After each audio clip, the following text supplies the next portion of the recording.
Chelsea manager at this point, because this was quite a significant victory for him as well. Enzo Maresca now with Patrick Davison. Well, Enzo, resilient, ties. Was that a Chelsea performance that had almost everything? Yeah, it was a good performance for sure. To come in this stadium against this team in this moment where they look very, very good, you need this kind of performance to get the 3 points. How key was your out of possession work? How brave did you have to be with your press to give them the problems that you did? Yeah, I think you have to be brave on the ball and off the ball. For sure, off the ball we were very, very good, but also on the ball we create many chances. And I think off the ball, even 2 games ago against Liverpool, I think the team was top of the ball. So just we won. We are very happy for us, for the fans, that it's a big derby, and we move on. So how do you get the consistency now? You mentioned that Liverpool game, brilliant. You had the low a couple of weeks later of Sunderland, then the high of this day. Is that just a young team? Is that just the Premier League? How do you explain that? Yeah, I can't explain because I don't have the solution. When I don't know things, I prefer to say I don't know. I don't know if it's one thing or the other thing. For sure, in the moment that we are able to be to become consistency. Consistent, yeah, that'll do. I think we can be more close to the top. You played with a lot of top midfielders. Obviously, you coached Man City. Moisés Caicedo, key to the goal, key to the win today. How good is he? He's top. He's in this moment. I think him with Rodri, they are the 2 best defensive midfielder probably in the world. Yeah, I talked about the out possession work, and you mentioned how good were you on the ball as well today. Was it just the fact that you were only 1-0 up that frustrated you slightly and worried you slightly? Yeah, because especially in England, everywhere, 1-0 is no finish. Anything can happen always. I think today we could have scored probably 1 or 2 more, and the game was 2-0, 3-0. Probably it's much more relaxed for us.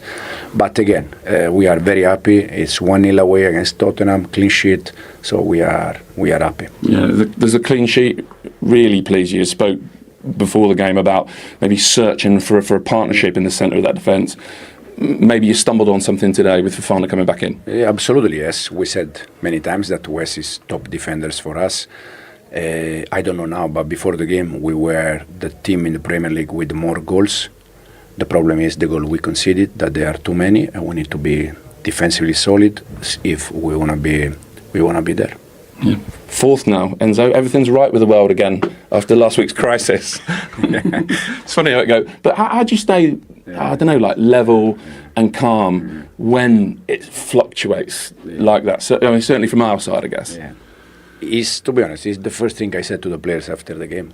I said we went from 11 to 4th after the game. It's a matter of maintain, balance. In the last 7 games, we won 6 and we lost 1 just against Sunderland. And everyone, was saying that something was wrong. For sure, there are things that we have to do better. But I think we are in the right path. I mean, 6 wins from 7. Maybe consistency is not a problem. Maybe. Thank you. Thank you. Well done. Thank you very much. Cheers. Yeah, I think this season, probably more than most, we have to resist snap judgments. This is probably a bit rich coming from me, but there we go. This is we'll do it. This is Chelsea so far this season then. And those 10 results, 5 wins on the board, some difficult fixtures along the way, lots of London derbies already as well. Is on the right path enough right now? Yeah, he's like I said before, he's building the blocks to and trying to find the rhythm. The question that you got asked then about even just the defensive partnership is like when you're dealing with injuries within a squad, which all teams have to do, you're not able to get that rhythm and that consistency. So I think for him now, like he's talked about, he's got so many ties that are maturing as the seasons and the games go by. And I think, this is one performance that they can look at and be very, very proud of, because it was very professional, showed experience, showed a lot of composure. They were tenacious all over the pitch, and it could have been an easy one where the game starts and Tottenham's fans and the occasion and everything sort of makes them get a little bit, antsy, a little bit like, oh, I'm not too sure. But they were so sure of themselves today. They performed amazing, and I'm looking at them. They can leave here thinking, you know what, boys, we just got to keep doing this every week. And I suppose in terms of the snap judgments, all we can really say is, are they better or worse than last season? We're 10 games in, but they're without Levi Colwill, and they've had a large chunk without Cole Palmer as well. Like, imagine the start of the season, you're preparing, you've just won the Club World Cup, you're starting to think, okay, what's my best 11? And then your best central defender picks up a really horrendous cruciate ligament injury. They've never once complained. I've actually never heard him mention it. Then they've obviously Cole Palmer's picked up an injury, and then Delap's had an injury. So then you're having to manage minutes. You've got Caicedo that's having to play for injury a little bit as well, and Joao Pedro. You've got to keep changing the two centre backs. I mentioned Fofana before the game. I thought he might be a bit of a weak link. He wasn't tonight. I thought he did exceptionally well alongside Chalobah. And when you think how things can change, Chalobah's a great example for anyone to just go, you know what, sometimes the grass isn't always greener. He went to Palace, thought he might have to leave, be surplus requirements. Right now, he's probably arguably their number one centre-back, and it's whoever plays alongside him. And it just shows you he's got the right mentality, he's done a good job, he's been at the club since he was sort of 6-7 years of age. And you need those sort of types of players. So look, I still think they're a little bit away off from contending to win the Premier League, but I certainly think they're going in the right direction. Big moment that for Enzo Maresca. I thought he was going to say big moment there in terms of kicking a bottle, mate. I mean, yeah, he was absolutely buzzing. I think relieved too at the end of the game. You saw how happy he was with him and Reece James having a chat and talking about the performance. I think days like today are always going to make you feel good as a manager when, you've suffered defeat, you got your back against the wall and there's question marks around everything. And he'll feel really good going home tonight. Which is why you saw those celebrations that you did at the end. And Joao Pedro, the goal scorer, was right in the middle of them. And I'm delighted to say he's ready to talk to us live now from the Tottenham Hotspur Stadium. Congratulations, Joao, on the victory and on the goal as well. Judging by the celebrations, that one meant a lot to you and your teammates tonight. Thank you. I think I needed on this goal because long time I don't score. And I think the team expect that from me. And I think today I could score and I'm very happy. Were you starting to get a little bit worried, Joao, that the goals weren't coming too regularly for you? No, I think I always want to help the team. Of course with goals or assists, but first I need to play well. Because I think if I play well, the goal's gonna come. The important thing is always to try to win games, and I'm very chill about the goals. Joao, Mano, it's Daniel Sturridge here, my man. I would like to ask you talked about, in the first question, your goal, and you said you was very happy you needed that goal. Over the last few games, you've not had many shots even. How does it feel when you're on the pitch and you're going through that type of moment in comparison to tonight where you had many shots? I think in my position, if you don't shoot, you get frustrated. But I think you need to not look just for yourself. I think you need to see if the others get a chance. And I'm kind of player. If I don't shoot, I'm gonna create the space for the others. But like I said, if you chose to win, I will be happy. But of course, I always want to score. But sometimes not gonna happen. Like you said, the last games I didn't shoot. But also I had problem. I think everyone know that. Enzo said, the mister said, I stay out from the national team, but I'm getting better. I try to improve, and today I was happy to score. And like you said, today I had a lot of opportunities, but I missed. But if you see the other time I had the chance to shoot, I passed to Jamie. So I play for the team, and today you won. I score. And I'm happy, always. Joao, congratulations in front of you there. I just want to show you your goal. Did you give Moisés Caicedo a big cuddle for what he did for you here today? No, I said to him, I invite him to a dinner. He can choose the restaurant. Talk us through your finish, though. He obviously does so well, but then your finish is really calm. Yeah, for the first, I had a chance before, and I finished in the near post. In the second time I had the chance to score, I just tried to put over than him because I saw him in the first action, he dropped. So I say the next time I'm going to shoot on above of him, and I was happy to score. And Joao, for you now, moving forward with the team, in those attacking moments, it's up to you and the attacking players to create goals. What do you think it's going to take for you guys to consistently create and score goals? I think if you see the team, everyone have participate in the goals in the Premier League, in the Champions League as well. I think Enzo had 2 goals, Moisés had 2 goals. I think we in front, we are very strong, but I think you're going to improve a lot until the end of the season. I think we need to keep like this, but you have to be more consistent to win games every week, and in the end, you can fight for something. And do you prefer, Joao, to play as the number 9 like you did tonight, or sometimes play a little bit further back as the 10? I just want to play. I want to be on the pitch always. But yeah, I think depends of the game. Sometimes I can play like a 10. Sometimes I can play like a 9, like today. I think I run a lot behind. I make difficult for the defenders. But when Cole play, I prefer to play like a 9 because we have a connection. He's gonna find me. Well, then we'll see more goals and we'll see more of that celebration as well, Joao. We like that celebration. My friend, I need to know why you do this celebration. Because I did in the studio. I did this in the studio. Now I need to see why you do this. No, one day, in the time I was in Brighton, my friend, he texted me and he said, hey, you need to celebrate like this. So from that, I started celebrating like this. And now I'm going to keep celebrating like this here and in Brazil. Yeah, very good. Daniel enjoyed that. And just one more question. Did Moisés say yes to dinner, and where are you going to take him? Yeah, he said yes, I think. Oh, very nice. Desio, my friend. Desio, you did this. They gave you a shout out, Desio. Much love and respect, brother. So, yeah, I'm going to wait him to say which day he want to go, and you go. Yeah, well, maybe not tonight, because everyone will be waiting there for you now. No.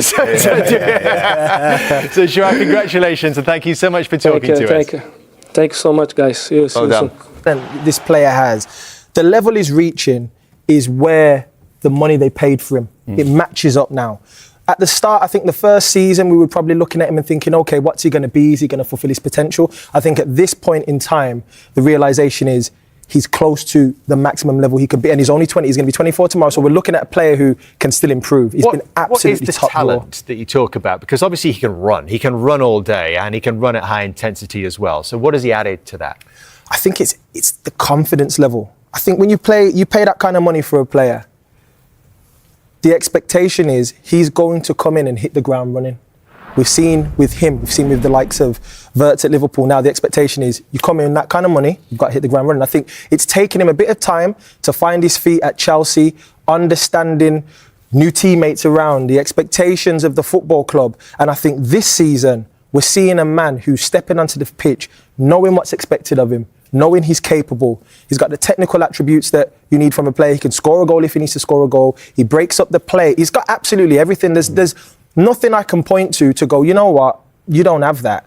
And I think right now, every question that you can have towards him as a player and as a leader on the pitch, he's got the answer for. And he's got that gift as well, Daniel. He goes and chases the ball. Most players now, they want to play when they've got it. When they haven't, and when Chelsea at times if somebody gives it away, he's the first one to make that initial contact, to get after it. And it becomes a bit contagious then. And for the first goal, what he does is absolutely phenomenal because he wins 3 really important challenges. It's just a world-class piece of play, and it probably tells you everything about him. I've not met him, I don't know him, but he just seems like such a selfless character. And I'm going to just show you one, Neil, because his role in it is absolutely phenomenal. I'll just highlight him here. Got himself in a really good position. He knows that if that ball gets transferred, there's Kudus there, and he can make sure he's in a nice position. Anyone tries to slide that ball in, perfect. Then once obviously Spurs get caught with it, he goes and engages on Jed Spence. He wins that first challenge. But this is what I love the most now. Pedro Neto is about to play a ball into here. And you can see Joao Pedro doesn't anticipate it. But look at the reaction of the difference between what Joao Pedro does and Pedro Neto does compared to Caicedo. The first thing he does is this. He's like, okay, I'm going to go and chase the ball. and I'm going to be an absolute dog. I'm going to go and win it back for my team. I might get a little bit of luck, and I'm going to show tremendous desire, and I'll slide that ball in. And that is absolutely world class. I'll tell you one thing as well. As the attacker in that moment who's been Joao Pedro and not done the run, the players you want to play with are guys like Caicedo who are going to do the dirty work, quote unquote. Joao Pedro will get all the plaudits for this goal, and people will say, oh yeah, he's got another 7 weeks, 8 weeks down the line. There's no stat for what Caicedo's done there. Maybe he's going to say he gets the assist more than just the assist. It's saying that the position he begun in, what Jamie has just shown us, to where he ended up and what he ended up doing. You even have to have the technical ability to be able to play the pass, to break it up, to have that tenacity. That's not an attribute that I'd say probably 90% of players in the Premier League don't have. To be able to do what he's done from where he was, to press, to win it back. Okay, cool, my mate's done it. Some guys will retreat. He's gone, no, I'm going again. I'm going again. He just doesn't run out of energy, and I absolutely love that about him. It's fantastic. And Kante was the same. They had that gift. And obviously he's not the biggest guy in the world, but he's got those long legs, and he's got this vital attribute that you can't teach, you can't buy: desire. Can we see it though from a perspective? Really? I want to see Joao Pedro first as well. I want to see him talk about the finish because let's show that one again, because the second angle is a bit more Spurs related. But let's Daniel from I love the way Daniel that he feels like he's got time in that situation when other people might really sort of lash out at that chance when it came. Well, yes, we've talked about him not having many shots before the game and potentially being low on confidence, but this is a man who's composed, who's full of confidence, it seems. In those moments, some players would snatch at it. You know, it looks a very, very simple finish, which is what he's made it look and what it was for him. But not every player in these moments. Some guys, they go, I'm going to go first time. And he just missed one before, exactly. And that's it. You erase what happened before. You go, okay, that's happened, whatever. I'm going again. And I think here, so sure of himself, didn't rush it at all. He had all the time in the world, and it was a great finish. But defensively from Spurs, honestly, it's as bad as it gets in every capacity.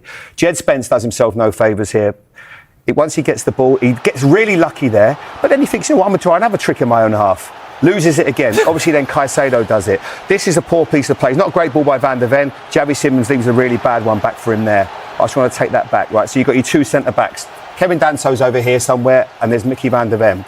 You have to win this challenge. If you lose this challenge, you're going to cost your team.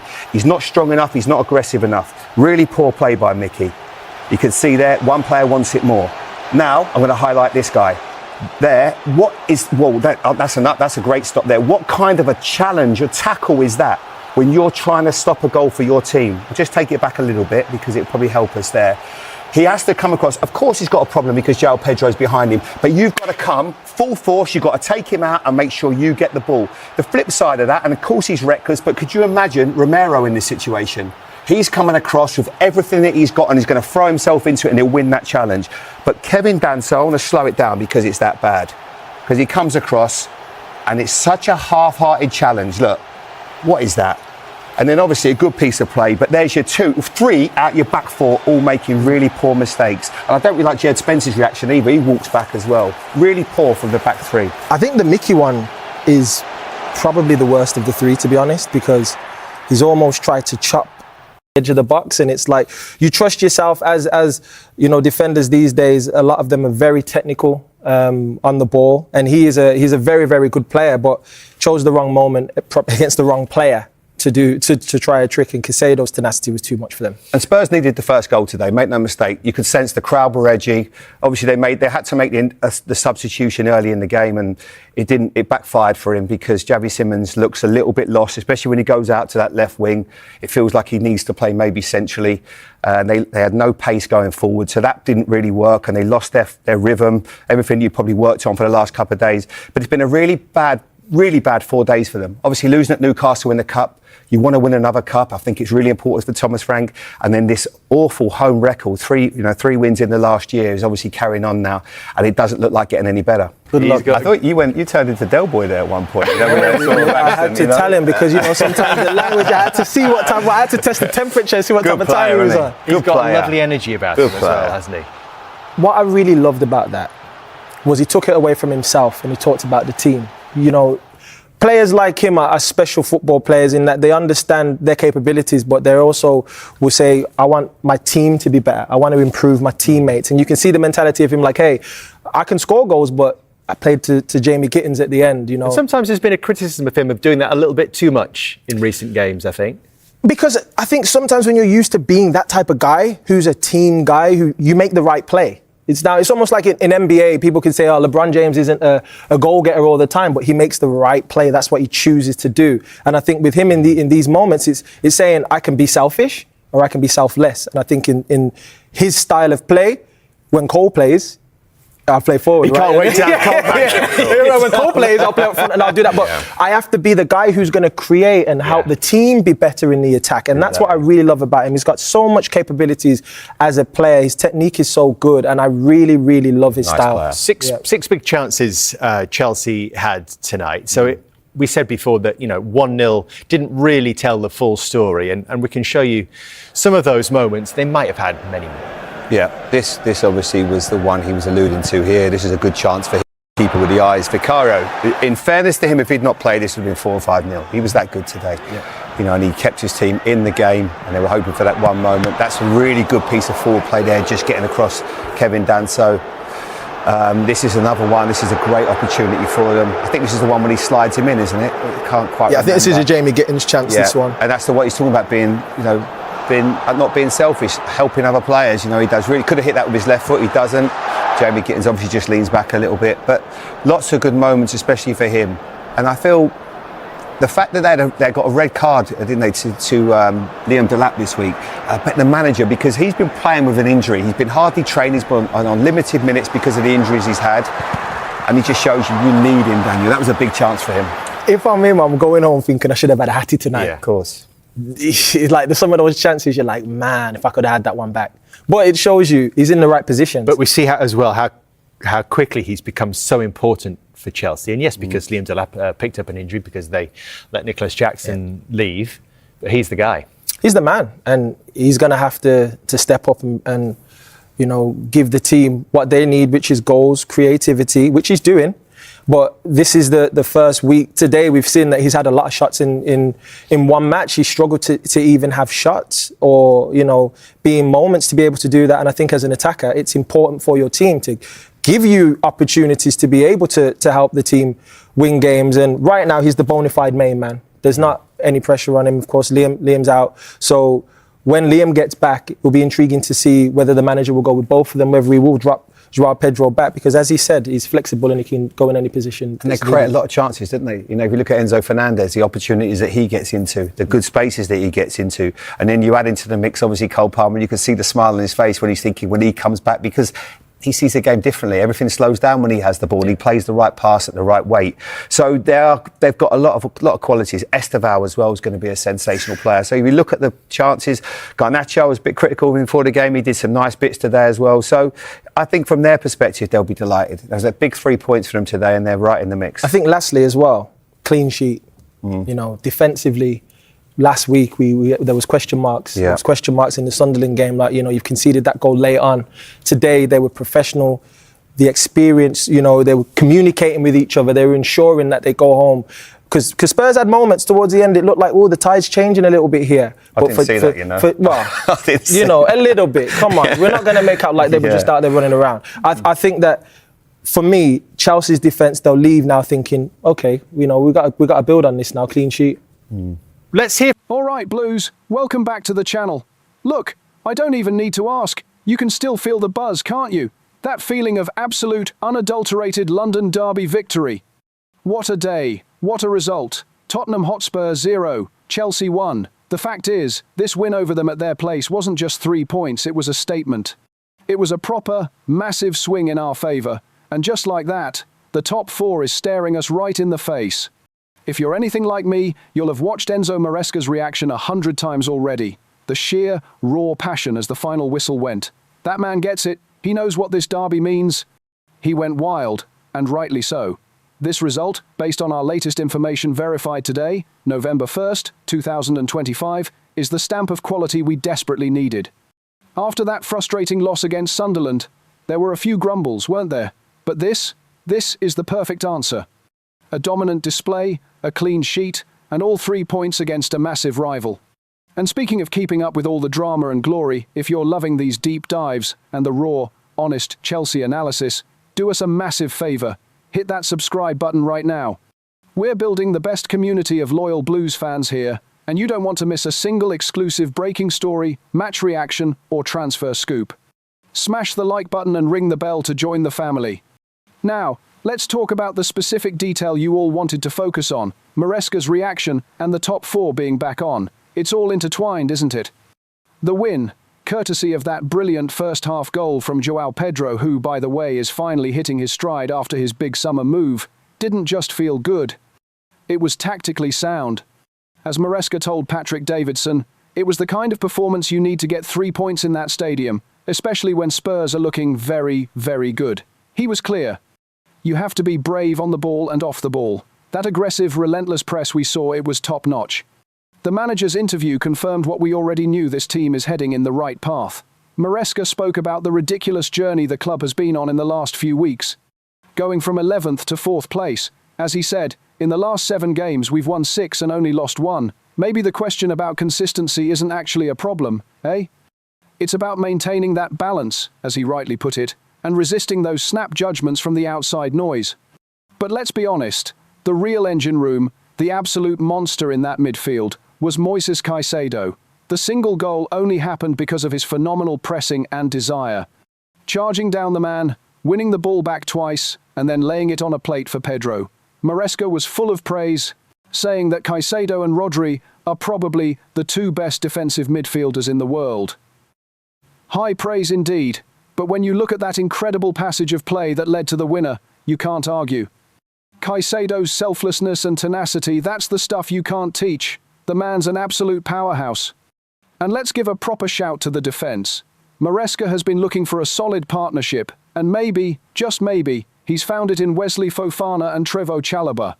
The manager admitted we were conceding too many goals before this game, so getting that clean sheet was massive. Fofana, on his return, looked like a top defender, and Chalobah, who's battled back from being possibly surplus to requirements, was exceptional alongside him.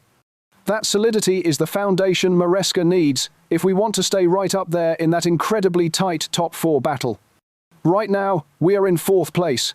The table is ridiculously condensed, only a 3-point gap separates 2nd from 10th, apart from that runaway Arsenal side.